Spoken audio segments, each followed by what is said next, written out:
Welcome to The Actor's Choice, where the actors and actresses have a chance to talk about themselves and their careers. Join us now for the next hour as we explore the marvelous industry of acting by actors and actresses from today's exciting show business world.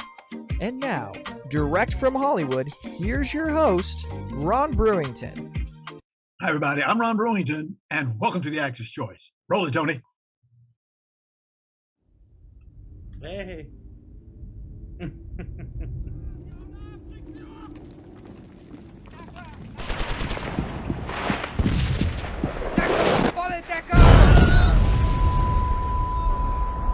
I produced that one.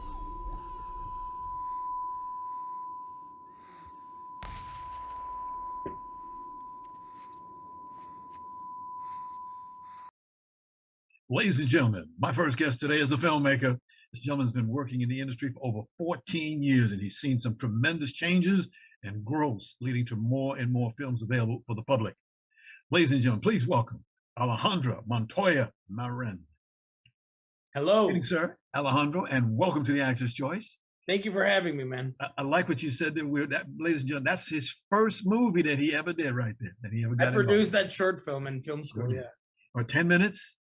About 10 minutes, yeah. Wow. Welcome. Thank you. Before we get started, sir, please tell us, where are you from? Born in Texas, in Laredo, raised in Mexico. Then after many years in Mexico, I went to film school in Canada, then lived in Albuquerque, and now in Los Angeles. All over the place. All over the place. And there's nothing wrong with that. You get a taste of everything. You see so many to meet more interesting people, different people. Exactly. Now, according to IMDb, you got your first taste of filmmaking back in 2008 with the position of an assistant director on a short film called Adam and the Allegory of the Forest, which we just saw. That was huh? Yeah, sorry. Interrupted. What was that experience like for you? It was it was in that scenario was difficult because I had to be assistant director and producer. So I had to be doing two jobs at the same time. So it was pretty it was pretty stressful. I mean, I remember it for other reasons, like we had to film on top of a big mountain and I had to be carrying a lot of stuff and I'm obviously out of shape. So that wasn't fun. But other than that, like I didn't even direct that movie, and I told my director, which I produced, I'm like, my favorite movie was yours. Mm-hmm. Then maybe mine. Okay. So now I love working with him, and now he films almost all my projects. Right. Okay. All right. What was it like when you went and sat down in a theater and saw your first movie up on that screen? What was that like? Amazing. It's I feel like that's the reason why we do it, right? Mm-hmm. I mean, if one is just wanting to do it because they want to be an action star or time is gonna get rid of that real quick. So like the pleasures of seeing it with an audience should be always one of the first things that gets you into it, because you could experience that many times, and it's a very gratifying feeling. Yes. I go to I've been on a lot of junkets, and I've watched the directors. They're in the back, and when they play the movie, they wait, they hold on, they just hold on until they see the screen run. And then of course, when people do that, that's what they're waiting for. We want to see people laugh, and we want people to enjoy the movie. Exactly. And there from there, the bud has bitten you. Now, you started more short films, I understand, music supervisor, camera operator. You were taken to a lot of projects better and better. Is that correct? I've tried to work on different positions so I can learn from it, because ultimately I want to direct. That's the thing I want to do the most. Got you. So the more and more I try, the more and more I learn. Got you. As you were growing, there were some filmmakers that you admired. Who were they? So many. Robert Rodriguez, Quentin Tarantino, Catherine Bigelow, Guillermo del Toro, Iñárritu, Cuarón. I mean, Wong Kar-wai, Spike Lee, Jesus. Who was that guy? So many. There's so many filmmakers. Got you. And then don't forget Alejandro Montoya. Don't forget him. Robert Rodriguez, yeah, of course. No, one of the first one of the first filmmakers that I started following like avidly with Tarantino and Kevin Smith and in the big 90s boom of like independent cinema. Yeah. Big How fan. do you, how do you define your style of filmmaking? I think it's energetic. I wanna I always want to do like a suburban what did I call it? Suburban heightened reality. Okay. I like going cheesy to polar opposites in projects. Like I like going from complete drama to like funny. I don't know. Okay. Energetic, I guess. Energetic, got you. And it shows. And it shows. It's great. What are some of your thoughts about the technology that you use today's work? Oh, that's a tough question because for some stuff it's cool, some stuff I think it's not. Yeah, I think it's really weird. I think the facility of making movies is good and bad. Yeah. I think Remember, you had cellular, right? You had cellular, and now you got digital. Oh yeah, no, I liked going to the New Beverly to see movies that are still being projected in film, but I don't have anything against digital. I love it. It gives the opportunity. I've done all my movies on digital. I had the opportunity. That one that you showed, Adam, that was shot on film. That was shot on film, and I didn't direct it, so I only produced it. But I'm proud that was shot on film. Yes. But yeah, Scorsese, got you. Scorsese and Steve, and you don't have to say his last name. They were asked a question years ago which one they like. They like the cellular, has that grain in it. They like that. Oh, it looks gorgeous, man. Yeah. Another two. I mean, I don't even have to say Steven Spielberg or Scorsese because I feel like that's everyone's inspiration. Exactly. Tell us about being an Hispanic filmmaker. There is a rough competition out there now, isn't it? Yeah, it's a weird balance. It's a weird balance, I think. I think that I mean, in what aspect? I don't know. My mind's going crazy. There's so much stuff I want to say. It's great. I love who I am. I love my perspective, but I also feel that as Latino filmmakers, we shouldn't just do Latino movies because then we're not practicing other stuff and other points of views. So it's a very like careful, very difficult perspective. You know what I mean? 2012 was the year you came out with a movie, Enter the Dojo. I acted in a web. Right, that was your first. That's the thing. It was your first acting creation. Credit. Look at you. Yeah, you remember that? Yes, I do. It was great. And that's great because here you're so busy behind the camera. Now you're the actor. You know what it's like. Yeah, it's a great exercise to put yourself in a position that you're not really used to. So then when you're asking of your actors a certain amount of pressure and you're able to relate, so then you don't push them or too hard, or you're able to put yourself in their shoes. And I suggest it to every director. So beautiful. Famed actor, we showed this picture a few moments ago, Robert Rodriguez. And then we got another photo behind this. There's a lady by the name of Cecilia Conti. Yeah. And there you guys were putting together a project. Tell us about that project, sir.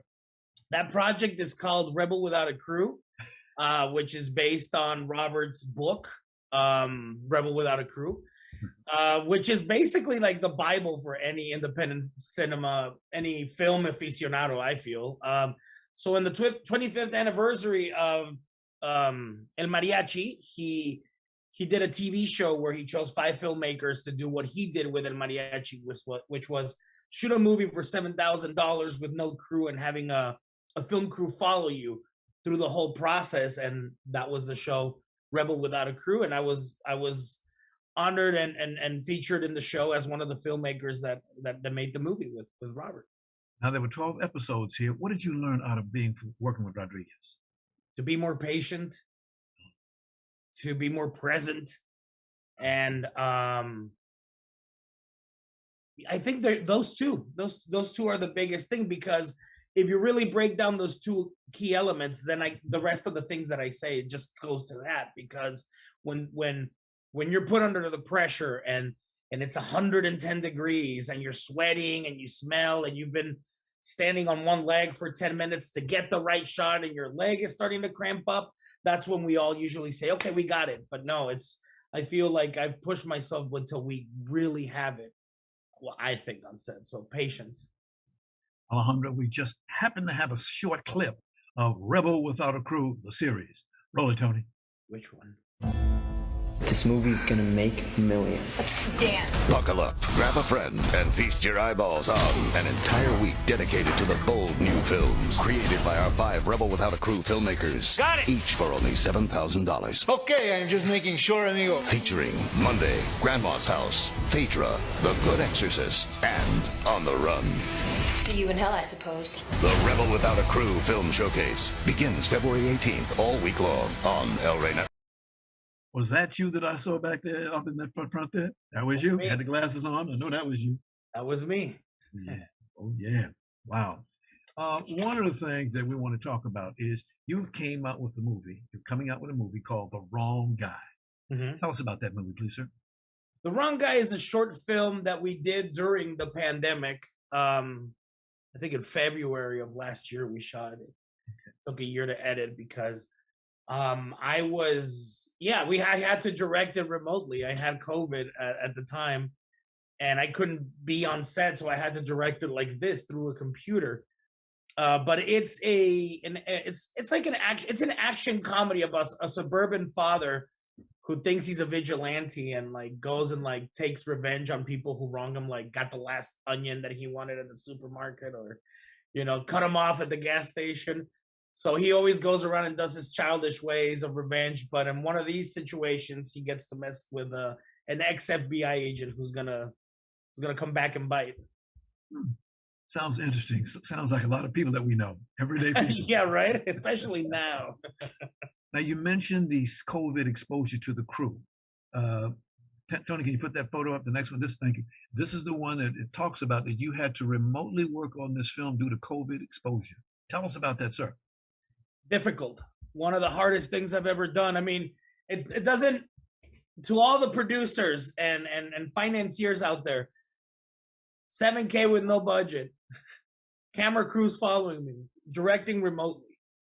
I have a great team that's going to get the job done, and it's not always going to be easy, but we're going to get it done. And that was the mentality. I could not go and put in jeopardy my crew. And I knew that this budget was our biggest short film budget, and we had Kirk Fox from Reservation Dogs. So all the things were aligning, and there's always got to be that obstacle on the road.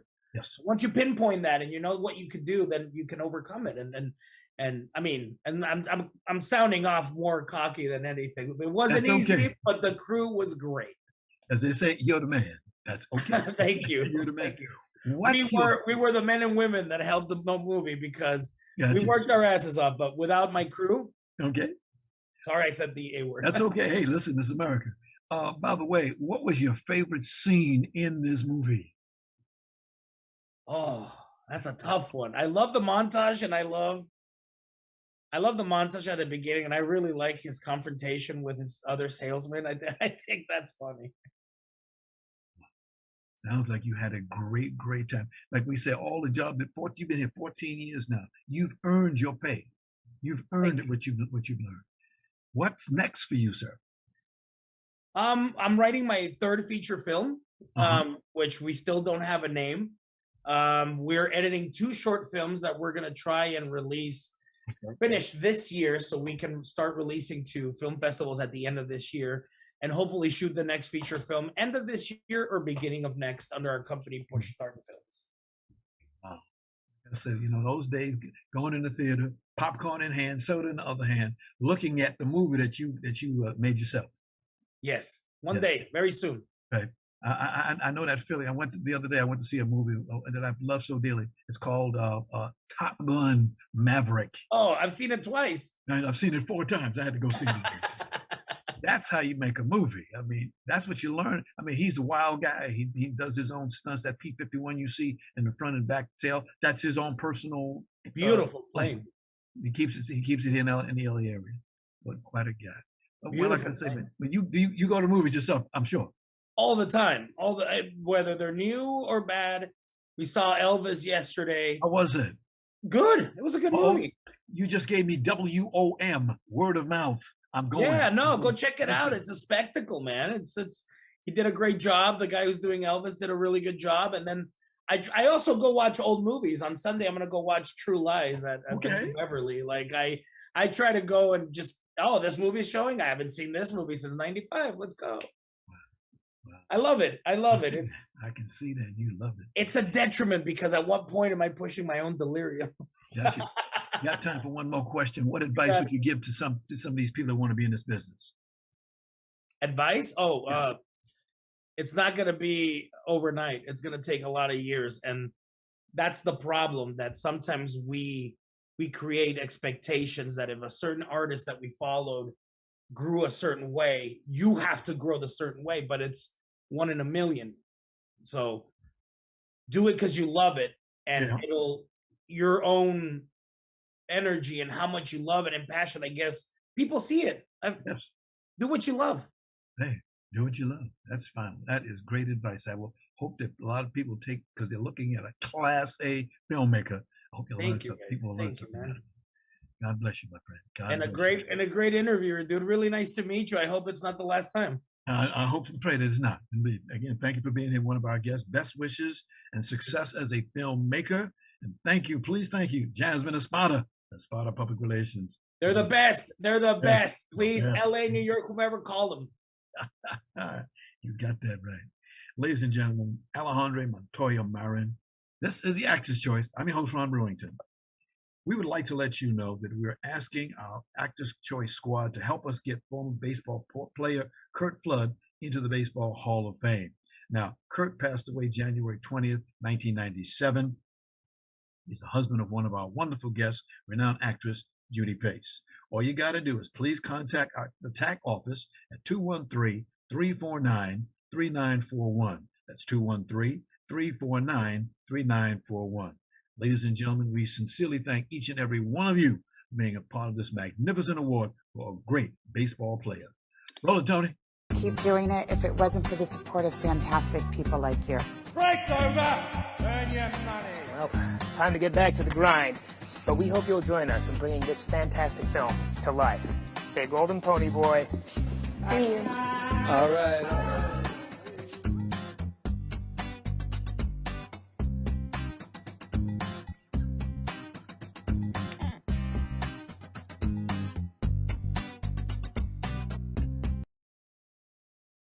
Whose pictures that we just showed there?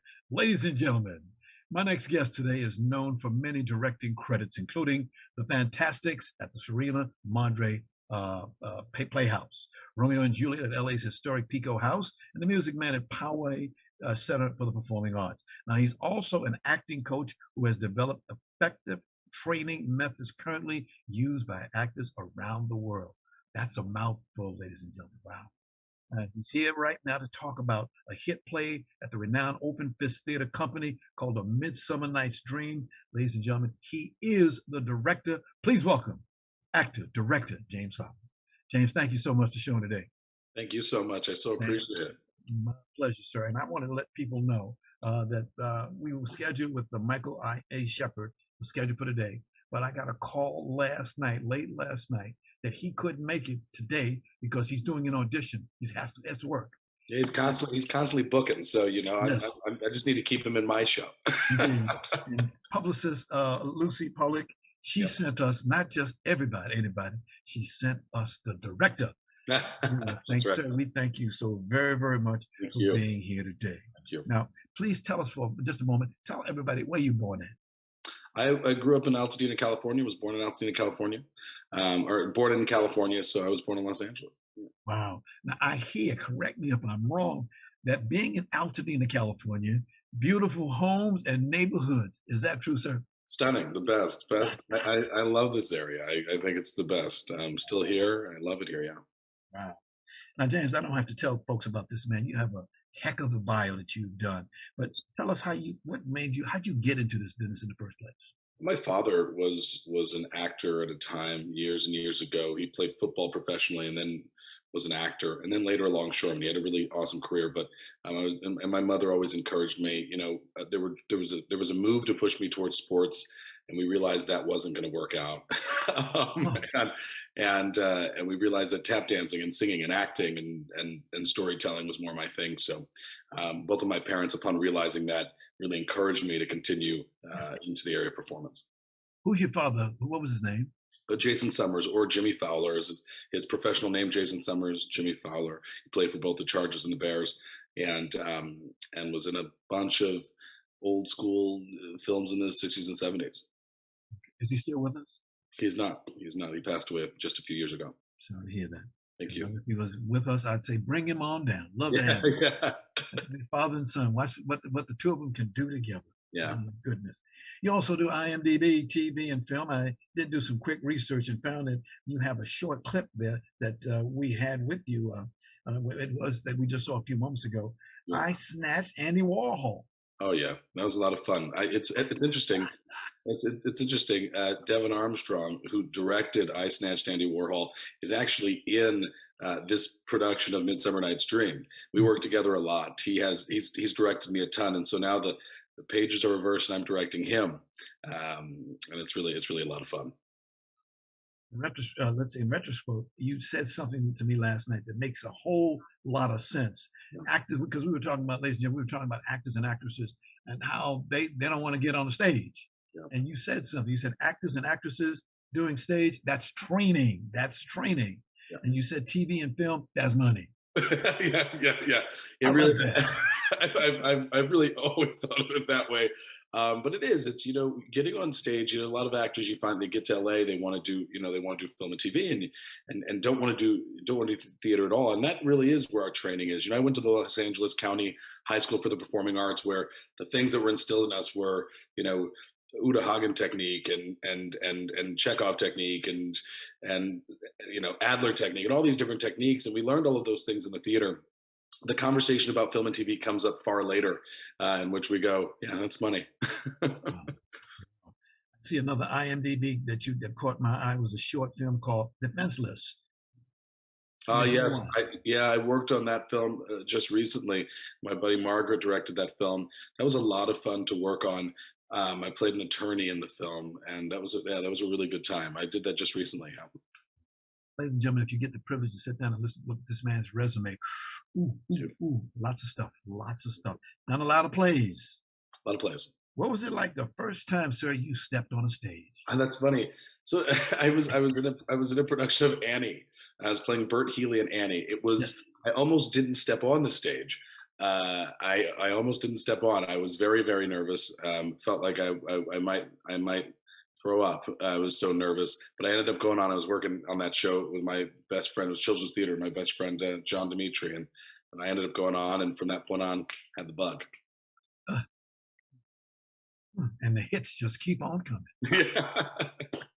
James, you're also an acting coach. You developed, as we said earlier, effective acting methods currently used by actors around the world. Please explain. Yeah, so I've worked for a good long while at the Michelle Denner Acting Studio and at studios, different studios around the world. Again, I've worked in my own studio for a long time, James Fowler Acting Studio, and I'll tell you, the idea is to encourage actors to put story first. That's one of the first things we talk about is putting story first before anything else. But not only that, taking techniques and making sure that actors are able to have their own version of a technique. So when I teach technique, I'm teaching you to develop for yourself what works for you. Adler, Strasberg, whomsoever it is, we take little bits of those techniques and we start to create our own. And so I think that the group theater movement and all these great, brilliant teachers that came out of that group theater movement, I think that it's important that we take little bits and not just one full technique from them, right? A lot of people are, I focus on Uda, I focus on Adler, I focus on Strasberg, I focus on Stanislavski. I want us to take little bits of those techniques and create our own that works for us. Okay. Are there any actors out there? How could they get in touch with you? They can reach me via email, which is jameshfowler22@gmail.com. Again, it's jameshfowler22@gmail.com.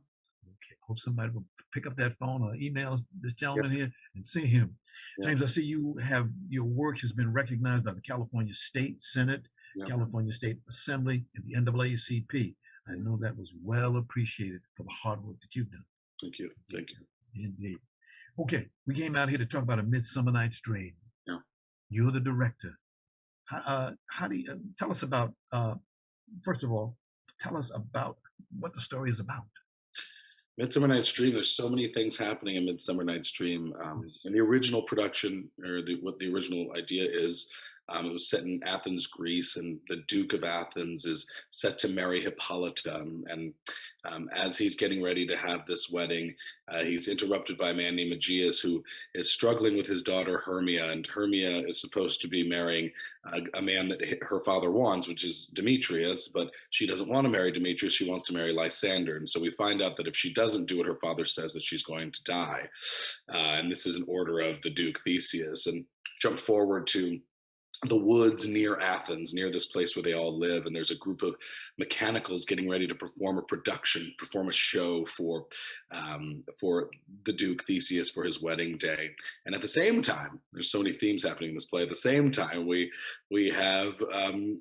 have fairies that are in this world, in this land, that are sort of manipulating the world, and everybody ends up in the woods. And so these lovers end up in the woods, and the fairies are manipulating the lovers, and the fairies are manipulating the mechanicals, what we call the rude mechanicals, the actors. And so all's well that ends well, so to speak, towards the end of the play, and it all sort of falls together really beautifully. But there's actors that are putting on a show, there's lovers that are running through the wood, and there are fairies that are sort of manipulating everyone's lives. How did you feel when you got selected to direct this play? I was so excited. It was an idea. The concept itself was an idea that I'd had for many, many years. I had never actually thought that I was going to have the opportunity to do it. And I'm just so grateful that I am getting the opportunity to do it. I thought, I felt that it was a bold take on a classic. So I'm really excited that Martha Dempson was willing at Open Fist Theater Company to undertake this exciting project. Now, you've directed and acted in this play before, so this is nothing new to you. Is that? I have. I played Lysander in the show. I have also directed the show as well. Yeah. It has mixed. This is a mixed staff of this crew that you got. Is that correct? What was that? This is mixed, black and white. Black and white. That's right. That's right. It's set in the antebellum South in 1855, and instead of being set in Athens, Greece, it's now set in Athens, Georgia. It's nice to have both BIPOC and non-BIPOC actors working together. And one of the concerns was that potentially there was going to be, whenever you're doing a show like this that deals with race, you worry that there might be sort of like a segregation in the cast. And so we made sure that we play together, we have fun together, we hang out together before shows, after shows, and it's a great group of people. And the Open Fist Theater Company has company members that are unbelievable. So I mean, it's just a great group of people. You're the man who selected the cast, so that it's what was that like when you have to select people? Say no to somebody, but say yes to somebody else? It's tough. This was an easier casting process because we had so many great and talented people that came out. I was one of the people that helped cast. The company members, and the production staff also helped as well. And we offer suggestions, but it is tough. Sometimes, saying no to an actor is tough, but you realize when you say no to a company member, they realize that it's for the, it's for the family, it's for the best of the show, and so, it's tough to say no, but I've been told no before. And then I went and saw the show and thought, wow, this is what it was supposed to be. So it hurts your feelings for a second, but then you realize that if story's going to go first, then that's what's best. Okay. James, we got a couple of photos we'd like to show. Yeah. The first one there, there's going to be 4 of them. This is the first one. Yeah. Can you tell us what we're looking at?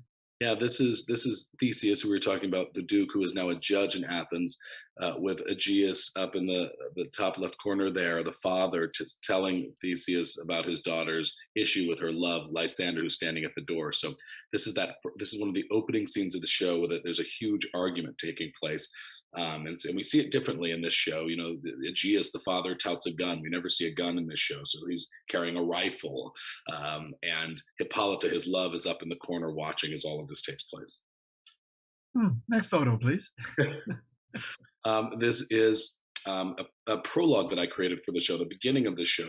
I didn't want to just drop the audience into the world of the antebellum South, right, in 1855. I wanted them to know what was going on. And so this is Theseus and Hippolyta teaching enslaved Africans to read. And it was an image that I wanted to select to remind us of how rough, how cruel the time was. And so this is just this is a reminder of, and the show is ABA form. So we see this image in a different way at the end of the show. Next photo. This mural you're seeing in the back was created by Stephanie Carruthers. She's just unbelievable. She's an unbelievable artist. And Bruce, our props master, Bruce and Ina, they both worked on this cotton field here. So these are mechanicals and also double as fairies, these actors. And they're there at picking cotton and working, and that cotton plant is actually practical, so they can actually pick cotton from the plant and then replace it later. So and also, Jam and Rowe built our set. Just an unbelievable production team, just so talented. Wow. Next one, please. This is what some people call the dumb show, the play within the play. This is the play within the play. So you've got the lovers and Theseus and Hippolyta and Aegeus, who usually isn't there, watching the show, watching the performers. You've got Deba up in the left corner there, who is now a British abolitionist who's tried to put the show together as she's taught these folks to read. And now all of them are performing the show for Theseus for his wedding day. Any plans to take this play on the road or maybe Broadway? I'd like to take it. Well, that's up to him, but it's also up to whomsoever will take it to Broadway or tour it. I'd love to do that.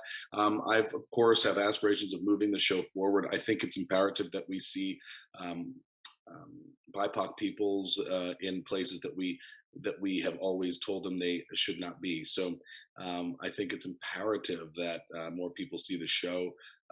You can come see the show. Tickets are at openfist.org. Openfist.org.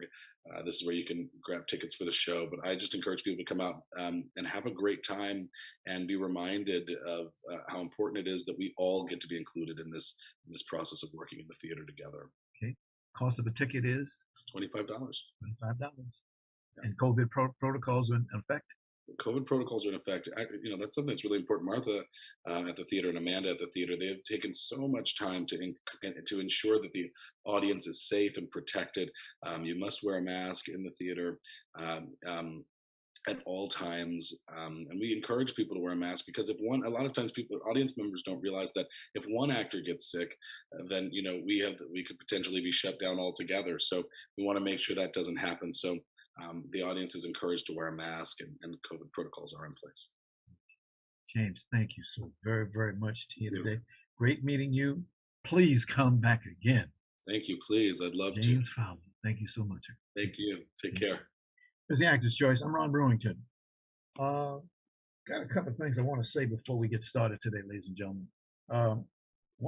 Before I introduce our next guest, I'd like to take a moment in memory of a longtime friend. Can you put that picture up there? Tony, there you go. Thank you. This is celebrity photographer George Livingston Jr. George passed away Thursday, June 30th. For the past 4 years, George has had a tenacious battle with cancer. Even to the end, he and I would talk on the phone, and you could hear it in his voice what he was going through. I got word of his death from his beautiful wife of 39 years, Linda. George was 69 when he passed. So today, in his honor, we'd like to dedicate this program in his name, celebrity photographer George Livingston Jr. He'll always, always, always be remembered. Well, Tony.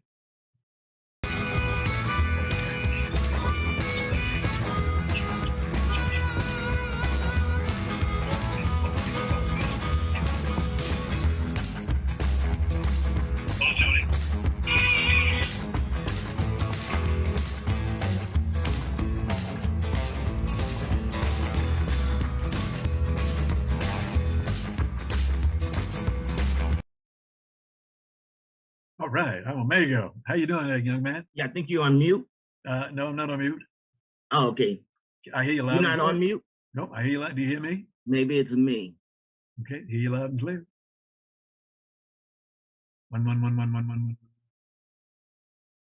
Okay. Can you hear me at all? Okay, it was me. I had my speakers turned off. Okay. But we great now. All right. Are you ready for me, I'm ready. Brother Here we go. Ron? In 3, 2, 1. My next guest is also a celebrity photographer, ladies and gentlemen. He too is well known here in LA and Hollywood and many other places. And every time you see him, he keeps a big smile on his face, ladies and gentlemen. And when you talk with him, the man is very knowledgeable. Okay. So let's meet the man who does wonder when he has a camera in his hands. Ladies and gentlemen, please welcome Richard Darryl Nichols. Oh, thank you, Ron. Thank you for having me. I really appreciate this opportunity to be with you again, sir. Yes, indeed. Welcome. First of all, where were you born at? I was born in Gary, Indiana. Gary, Indiana. When I saw that picture, I said, who's that? What was on that wall there? On the wall, the Jacksons. Yeah, I grew up with the Jacksons. I lived down the street from the Jackson on 22nd in Madison, there on 23rd in Jackson. And I was in LaToya's kindergarten class. So we go way back to the 60s. Did you know them? Did you ever meet them? Oh, yeah. I played with them. I'm very proud of them, proud that they are from my neighborhood. My neighborhood is a national historical neighborhood because of them. And I appreciate their talents. Growing up, you don't expect people from your neighborhood to be big, but we knew there was something special about the Jacksons when they performed. And they would always win most of the talent shows in Gary. So when they had an opportunity to go to Motown, it was just something. It's going to be another group at Motown. But then they just skyrocket on up to the top, and it just made, every time I see the Jacksons would be in concert, I guess I became a real fan, or what's that, the other word they use, it'll come to me in a minute, but where I was like at a Beatles concert, not really pass out, but just overwhelmed, overcome with the presence and just seeing the concert. You came up, you were the number 8 of 12 children? I was number 8. My mother kept going until she got it right. I'm gonna tell her what you said.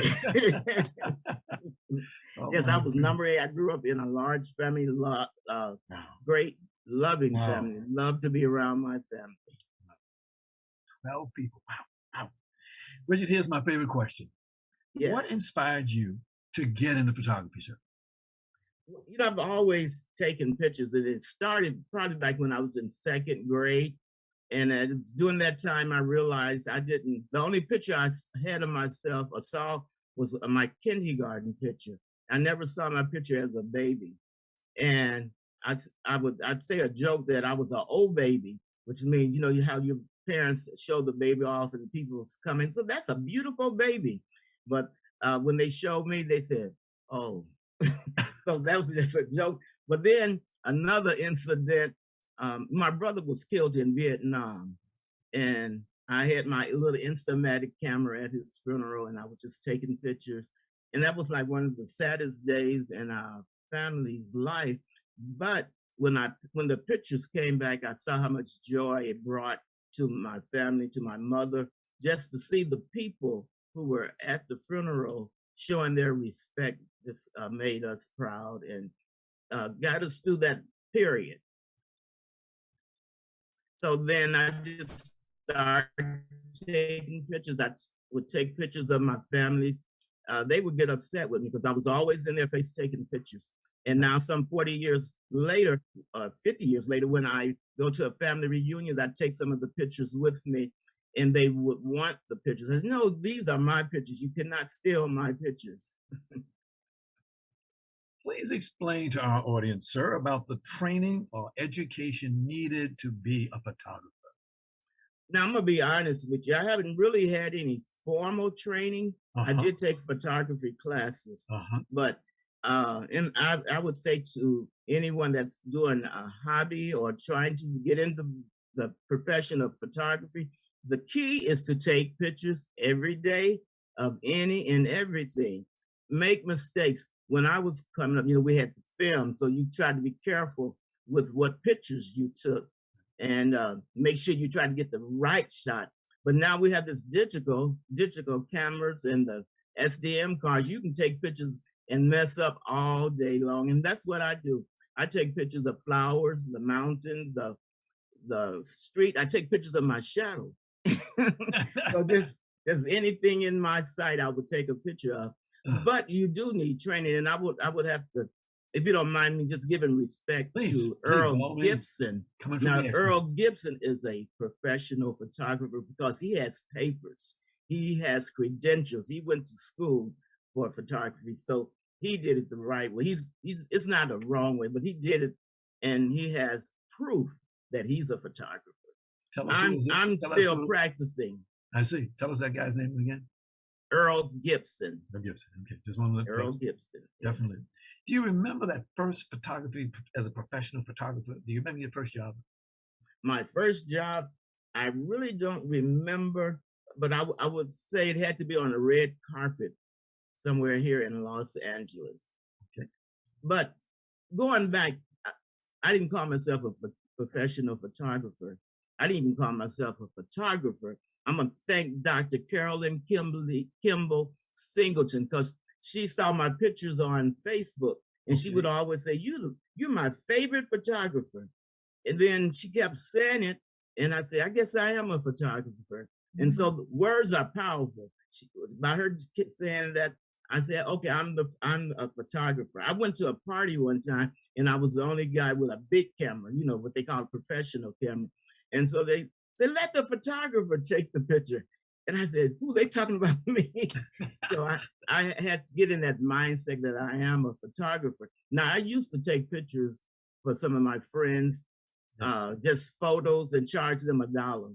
So you want to say that's being professional, because I was getting paid. Getting paid. All right. Right.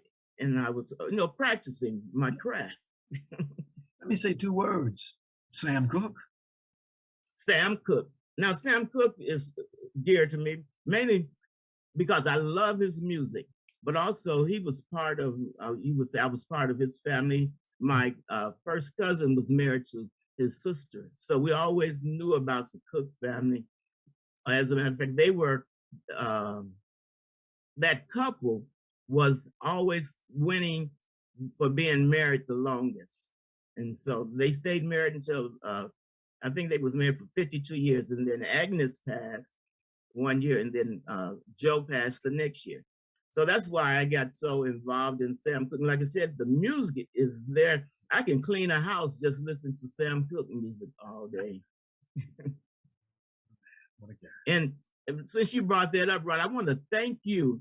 I thank you before that when I did a tribute to Sam Cooke, you brought 6 guys with you to that tribute, and you brought the party. Y'all brought the party with you. We partied that night because of you and the guys that were with you. Larry Buford was one of them. When are we going to do it again? When are we going to do it again? When are we going to do it again? I don't have any plans. Then there's Smokey Robinson. Right. Well, hanging out, being a professional photographer, I say I get a chance to be in certain places. And just so happened I've been around Smokey Robinson and people from Motown. Motown is almost like them. I call myself the Motown specialist. I go to the Hell Awards, the Heroes and Legends, given by Miss Janie Bradford. Going to happen in September. I know that. It's always the 4th weekend in September. Yep. And I go to Iris and Carla Gordy's friends of Fuller Gordy. That's a bowling tournament. So I get a chance to see a lot of people, and especially Motown. Claudette Robinson is a great person. Let me say, everybody in Motown is like family, and they are real people. They're not, you can hang around and hang out and talk about real stuff. I love being that. So that's how I got a chance to be with Smokey Robinson. I don't, now see, you make it seem like I'm his friend and everything. You are. We got a clip. Let's take a look at this clip. I just hang out. I have the privilege. God has put me in positions where I have never dreamed I could be there.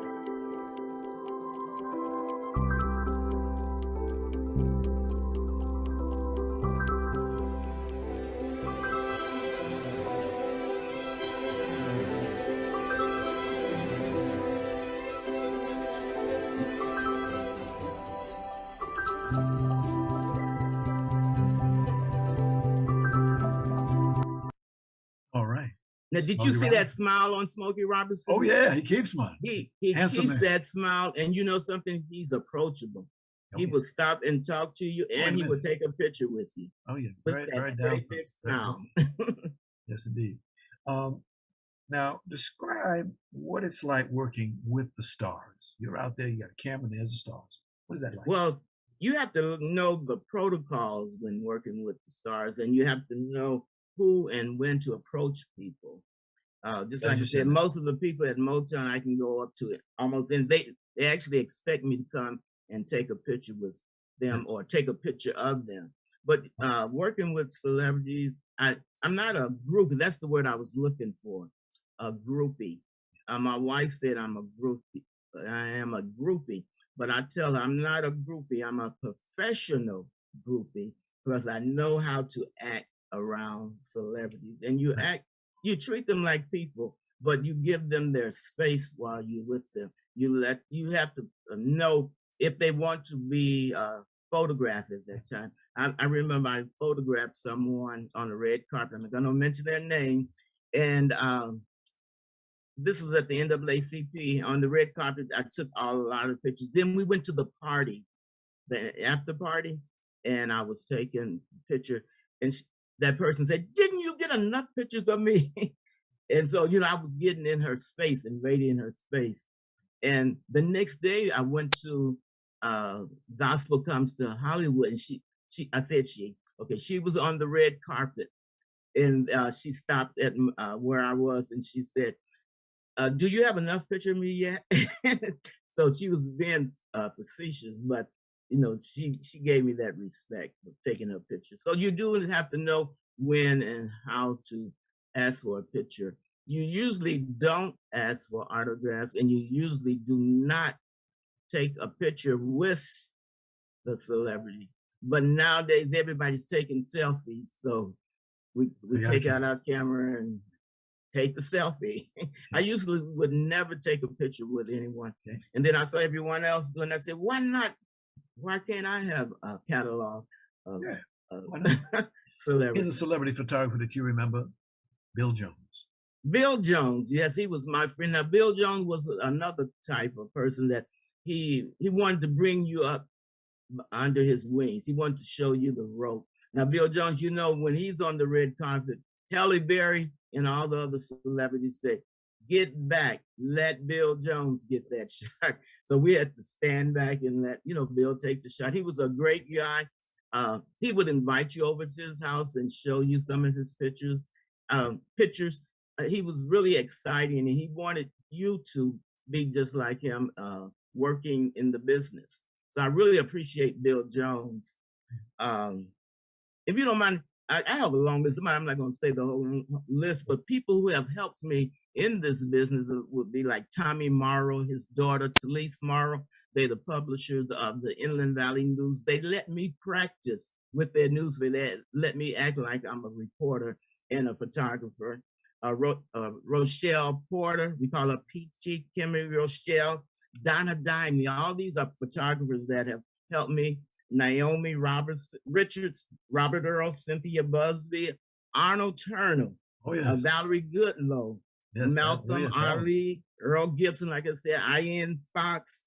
All these people have shown, when I make mistakes, they tell me, "No, Richard," or they say, you have to get back, or "I'm the house photographer, let me get my shot." I had to learn not to put the camera up while they're taking the picture because that can interfere with their picture. So all these people have helped me. And I did mention Dr. Carolyn Singleton. She worked with my ego. Also Apostle Jeremiah Cummings. He's Harold Melvin's in the Blue Notes. I met him through the Sam Cooke Tribute. And he has always given me inspiration and encouragement, and make me want to just go on a little further. Right. We only got a few moments left. I want to ask you, there are two folks in your life that called the twins. Please explain. Two folks in my life that was twins? Yep. Oh, you must be talking about my father and his brother, Daniel Nichols, Joseph Nichols. And then I had a brother, Lawrence and Terrence. They were twins. Terrence passed when he was like 6 months. Lawrence passed when he was 49. But it was great growing up with them. My father, I know you're a twin. Right. You're almost he's identical. LY. Right.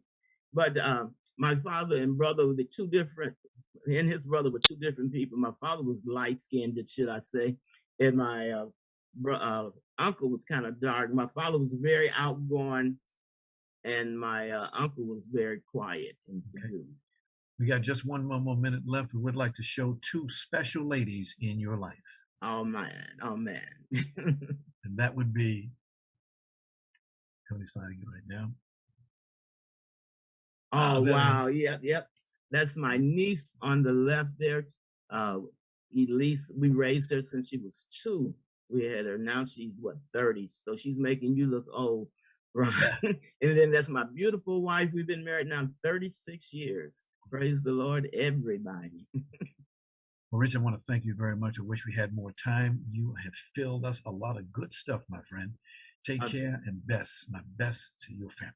Definitely. I really appreciate you, Ron. And you are doing a very fantastic job. This is what, your 308th show? 310th. 10. Yeah. You're still doing it. Oh, yeah. We won't stop. Till I'm in the casket. I'll keep on doing this. People like you that make me do what I do. And I thank you. Thank you. Thank you. Ladies and gentlemen, I want to thank you very much for Richard Darryl Nichols.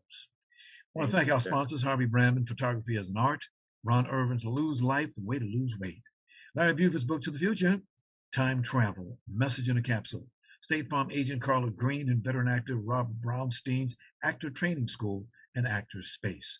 Much thanks to our guest today, director, producer, actor Alejandro Montoya Marin, actor director James Fowler, and celebrity photographer Richard Darryl Nichols. And of course, special thanks to our ever-growing audience. We say be well. We'll see you next time.